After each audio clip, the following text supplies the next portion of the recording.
मंदिर की शुद्धि यदि कोई मंदिर में मेजें उलट दे और वहां शिक्षा दे, तो उसे उसी स्थान पर पकड़ लिया जाना सामान्य बात होती।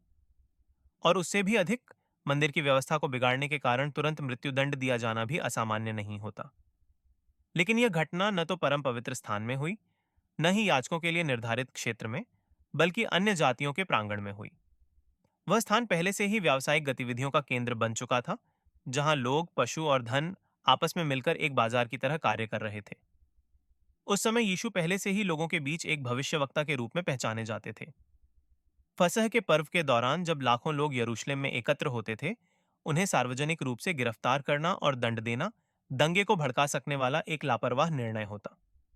यह दृश्य अचानक आए क्रोध या अव्यवस्थित उपद्रव से समझाया नहीं जा सकता। उनका कार्य व्यवस्था की पुनर्स्थापना के लिए था। बलिदान के लिए आवश्यक पशु और मुद्रा का विनिमय अनुमत कार्य थे, लेकिन उन कार्यों के लिए एक निर्धारित स्थान था। जिस स्थान को प्रार्थना के लिए खुला होना चाहिए था, वहां शोर और व्यापार केंद्र में आ गए, और परिणाम स्वरूप मूल उद्देश्य पीछे धकेल दिया गया।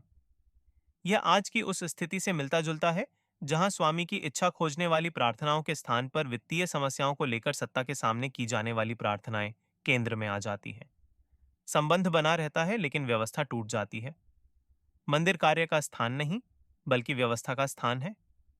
जब कोई व्यक्ति अपने निर्धारित स्थान से आगे बढ़ जाता है, तो उसके भीतर भी और उसके संबंधों में भी दुष्परिणाम उत्पन्न होते हैं। शब्द बढ़ जाते हैं, लेकिन दिशा धुंधली हो जाती है। समर्पण बना रहता है, लेकिन शांति समाप्त हो जाती है। जिम्मेदारी बढ़ती है, लेकिन आनंद घटता है। यह पाप की समस्या नहीं, बल्कि अव्यवस्था की समस्या है। इसीलिए उनका कार्य व्यवस्था को पुनः स्थापित करने की एक घोषणा था। दूसरे, यह पवित्रता की पुनर्परिभाषा थी। पवित्रता प्रयास से बनाई जाने वाली वस्तु नहीं है, बल्कि वह अवस्था है जो तब बनी रहती है जब कोई व्यक्ति शासन की व्यवस्था के भीतर अपने उचित स्थान पर होता है। व्यवस्था के बाहर पवित्रता को बनाए रखने का प्रयास निरंतर इच्छा शक्ति मांगता है और अंततः थकावट की ओर ले जाता है। इसलिए वह केवल बाहरी रूप में संभाली जाती है। परंतु व्यवस्था के भीतर स्थित पवित्रता बिना विशेष प्रयास के भी बिखरती नहीं है। यही पवित्रता की पुनर्परिभाषा है, और यही मूल अवस्था में वापसी है। इसलिए यह घटना यह नहीं पूछती कि क्या नहीं करना चाहिए, बल्कि यह पूछती है, मैं इस समय कहां खड़ा हूं। प्रार्थना संबंध को जोड़ने वाला संवाद है। स्तुति शासन की घोषणा करने वाली भाषा है। आराधना उस शासन की व्यवस्था के भीतर अपने आप को रखने का चुनाव है।